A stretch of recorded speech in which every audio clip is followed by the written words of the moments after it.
Dunia internasional saat ini tengah tertuju pada sebuah titik di Cakrawala Khatulistiwa, di mana deru mesin turbin gas dan kilatan baja anti radar menandai lahirnya era baru dalam konstelasi militer global. Indonesia, negara kepulauan yang selama berabad-abad dipandang sebagai kekuatan regional yang tengah tertidur, kini resmi menghentakkan kaki di panggung utama kekuatan laut dunia. Peluncuran kapal induk landing helikopter Dock, LHD, pertama buatan dalam negeri bukan sekadar pencapaian industri pertahanan biasa. Ini adalah pernyataan kedaulatan yang secara teknis dan strategis disebut-sebut telah melampaui standar kapal serupa milik negara-negara adidaya seperti Amerika Serikat dan Rusia.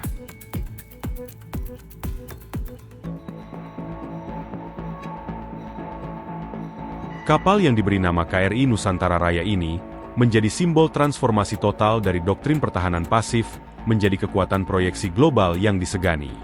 Keberhasilan ini bermula dari visi jangka panjang untuk mencapai kemandirian teknologi militer yang tidak lagi bergantung pada lisensi asing atau pembelian barang bekas dari pasar internasional. Dalam beberapa dekade terakhir, dominasi kelas WASP atau Amerika milik Amerika Serikat serta kapal-kapal pendarat Rusia seringkali menjadi standar emas global. Namun, para insinyur Indonesia di galangan kapal nasional melakukan terobosan radikal dengan mengintegrasikan sistem kecerdasan buatan dalam manajemen tempur dan sistem propulsi hibrida yang jauh lebih efisien dibandingkan kapal-kapal barat yang mulai menua secara desain. Keunggulan utama yang membuat KRI Nusantara Raya dianggap mengalahkan kompetitor globalnya terletak pada fleksibilitas operasionalnya. Jika kapal LHD Amerika Serikat sangat bergantung pada logistik yang masif dan biaya operasional yang mencekik, desain Indonesia menawarkan rasio efektivitas biaya yang belum pernah terlihat sebelumnya tanpa mengorbankan daya hancur sedikit pun.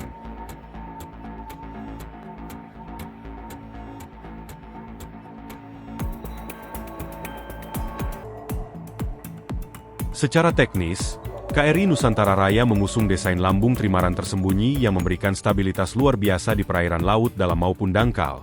Sebuah fitur yang sulit ditemukan pada kapal-kapal besar milik Rusia yang cenderung kaku dalam operasionalitas cuaca ekstrim.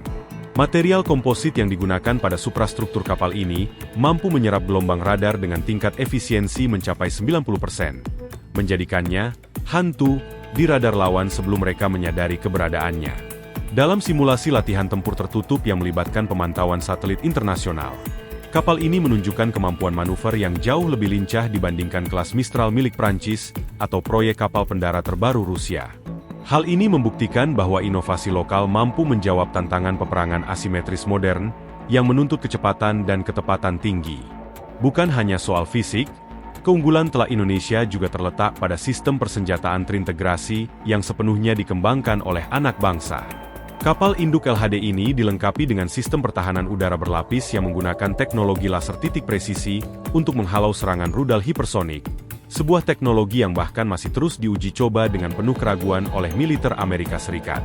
Kemampuan untuk mengangkut hingga 30 helikopter serbu, skuadron drone tempur otonom, dan ribuan personel marinir dalam waktu singkat menjadikannya sebagai pangkalan terapung yang paling ditakuti di kawasan Pasifik.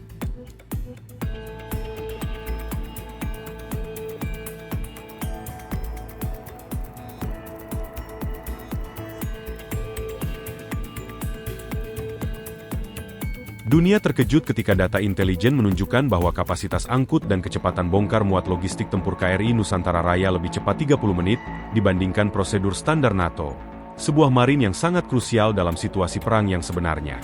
Reaksi dari Washington dan Moskow pun beragam, mulai dari rasa tidak percaya hingga pengakuan diam-diam atas lompatan teknologi ini.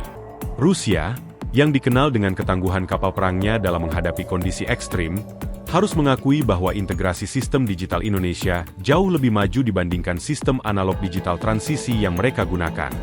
Sementara itu, Amerika Serikat kini menghadapi kenyataan bahwa hegemoni teknologi militer mereka bukan lagi sesuatu yang mustahil untuk dipatahkan. Indonesia tidak hanya meniru, tetapi melakukan rekayasa balik dan improvisasi yang membuat kapal ini lebih mandiri secara energi dengan penggunaan reaktor modular kecil yang memberikan daya jelajah tanpa batas tanpa perlu sering mengisi bahan bakar di pelabuhan.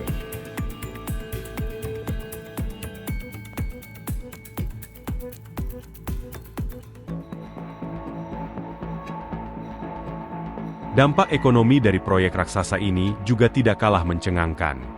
Pembangunan kapal induk LHD ini telah menyerap ratusan ribu tenaga kerja ahli, dan membangkitkan ribuan industri pendukung di dalam negeri. Dari sektor baja khusus hingga pengembangan perangkat lunak militer, seluruh rantai pasok digerakkan oleh tangan-tangan lokal. Ini membuktikan bahwa Indonesia telah keluar dari jebakan negara konsumen dan bertransformasi menjadi eksportir teknologi pertahanan kelas atas.